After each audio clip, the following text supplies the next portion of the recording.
भारत हमेशा से ही एक ऐसा देश रहा है जहां तमाम राजा महाराजाओं ने राज किया है और उनके शान और शौकत में कई कलाकृतियां भी बनाई गई हैं जो आज भी हमारे आंखों के समक्ष हैं। आज हम आपको भारत के एक ऐसे ही अनमोल धरोहर के बारे में बताने जा रहे हैं जिसका नाम है हवा महल। एक अनमोल धरोहर विशालकाय महल और सुंदरता की अद्भुत कलाकृति है। पैलेस ऑफ विंड यानी हवा महल जयपुर ही नहीं पूरे राजस्थान की पहचान। गुलाबी और लाल पत्थरों से बना यह महल पिंक सिटी की खूबसूरती में चार चांद लगाता है।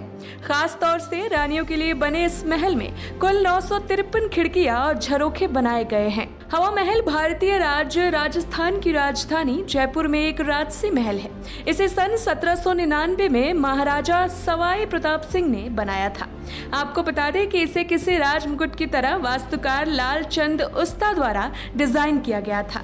इसकी अद्वितीय 5 मंजिला इमारत जो ऊपर से तो केवल 1.5 फुट चौड़ी है, बाहर से देखने पर मधुमक्खी के छत्ते के समान दिखाई देती है, जिसमें 953 बेहद खूबसूरत आकर्षक छोटी छोटी जालीदार खिड़कियां हैं जिन्हें झरोखा कहते हैं। इन खिड़कियों को जालीदार बनाने के पीछे मूल भावना ये थी कि बिना किसी की निगाह पड़े पर्दा प्रथा का सख्ती से पालन करती राजघराने की महिलाएं इन खिड़कियों से महल के नीचे सड़कों के समारोह व गलियारों में होने वाली रोजमर्रा की जिंदगी की गतिविधियों का अवलोकन कर सके। इसके अतिरिक्त वेंचुरी प्रभाव के कारण इन जटिल संरचना वाले जालीदार झरोखों से सदा ठंडी हवा महल के भीतर आती रहती है, जिसके कारण तेज गर्मी में भी महल हमेशा हवादार बना रहता है। चूने, लाल और गुलाबी बलुआ पत्थर से निर्मित यह महल जयपुर के व्यापारिक केंद्र के हृदय स्थल में मुख्य मार्ग पर स्थित है। यह सिटी पैलेस का ही हिस्सा है और जनाना कक्ष या महिला कक्ष तक फैला हुआ है। सुबह सुबह सूर्य की सुनहरी रोशनी में इसे दमकते हुए देखना एक अलग एहसास का अनुभव देता है। हवा महल 5 मंजिला स्मारक है जिसकी अपने मुख्य आधार से ऊंचाई 87 फीट है। महल की सबसे ऊपरी 3 मंजिलों की चौड़ाई का आयाम एक कमरे जितना है, जबकि नीचे की 2 मंजिलों के सामने खुला आंगन भी है जो कि महल के पीछे हिस्से में बना हुआ है।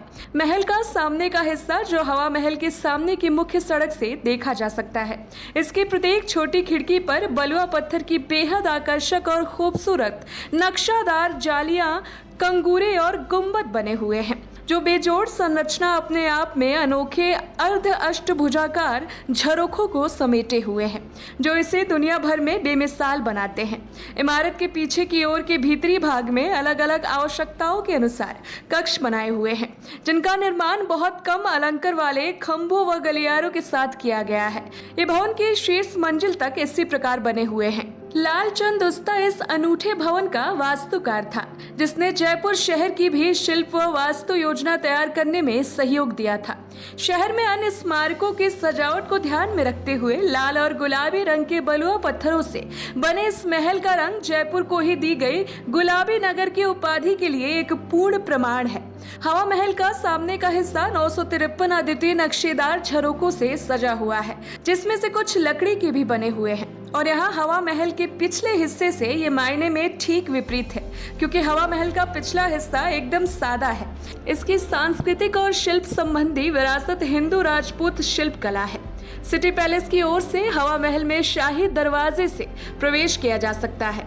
ये एक विशाल आंगन में खुलता है जिसके तीनों ओर 2 मंजिला इमारतें हैं और पूर्व की ओर एक भव्य हवा महल स्थित है। इस आंगन में एक पुरातात्विक संग्रहालय भी बनाया गया है। हवा महल महाराजा जय सिंह का विश्राम करने का पसंदीदा स्थान था क्योंकि यहाँ आंतरिक साज सज्जा बेहद खूबसूरत है। इसके सभी कक्षों में सामने के हिस्से में स्थित 953 झरोखों से सदा ठंडी हवा बहती रहती है जिसकी ठंडक का प्रभाव गर्मियों में और बढ़ाने के लिए सभी कक्षों के सामने के दलान में फव्वारों की व्यवस्था भी की गई है। हवा महल की सबसे ऊपरी 2 मंजिलों में जाने के लिए केवल खुर्रों की व्यवस्था है। आपको बता दें, ऐसा कहा जाता है कि रानियों को लंबे घेरदार घरारे पहनकर सीढ़ियां चढ़ने में होने वाली असुविधाओं को ध्यान में रखकर इसकी ऊपरी 2 मंजिलों में प्रवेश के लिए सीढ़ियों की जगह खुर्रों का प्रावधान किया गया था। हवा महल की देखरेख राजस्थान सरकार का पुरातात्विक विभाग करता है। वर्ष 2005 में करीब 50 वर्षों के लंबे अंतराल के बाद बड़े स्तर पर महल की मरम्मत और नवीनीकरण का कार्य किया गया, जिसकी अनुमति लागत 45,679 लाख रुपए आई थी। कुछ कॉरपोरेट घराने भी अब जयपुर के पुरातात्विक स्मारकों के रखरखाव के लिए आगे आ रहे हैं, जिसका एक उदाहरण यूनिट ट्रस्ट ऑफ इंडिया है, जिसने हवा महल की सार संभाल का बीड़ा उठाया है। हवा महल जयपुर शहर के दक्षिणी हिस्से में बड़ी चौपाड़ पर स्थित है। जयपुर शहर भारत के समस्त प्रमुख शहरों में से सड़क मार्ग, रेल मार्ग व हवाई मार्ग से सीधा जुड़ा हुआ है। जयपुर का रेलवे स्टेशन भारतीय रेल सेवा की ब्रॉड गेज लाइन नेटवर्क का केंद्रीय रेलवे स्टेशन है। हवा महल में सीधे सामने की ओर से प्रवेश की व्यवस्था नहीं है। हवा महल में प्रवेश के लिए महल के दाईं व बाईं ओर से बने मार्गों से प्रवेश की व्यवस्था है, जहां से आप महल के पिछले हिस्से से महल में प्रवेश कर सकते हैं। हवा महल की खिड़कियों में रंगीन शीशों का अनूठा शिल्प है। जब सूर्य की रोशनी इन रंगीन शीशों से होकर हवा महल के कमरों में प्रवेश करती है तो पूरा कमरा इंद्रधनुषी आभास होता है। हवा महल की एक खिड़की से हवा महल के पिछले हिस्से का एक बेहतरीन दृश्य देखने को मिलता है। इस फोटो में आप ऊपरी दाईं ओर एक तिरछी दीवार के रूप में जंतर मंतर का सम्राट यंत्र देख रहे हैं और बाईं ओर एक लंबे मीनार के रूप में इसरलाट देख रहे हैं। हवा महल के नीचे से क्षैतिज की ओर एक मनोरम दृश्य है। भारत हमेशा से ही अपने अंदर तमाम सांस्कृतिक सभ्यताओं और इमारतों को संजोए हुए है, तभी तो भारत अनेकता में एकता की पहचान कहे जाने वाला देश है, जो सदियों से अपनी परंपराओं का पालन करते आया है। Special story desk, voice of Bharat.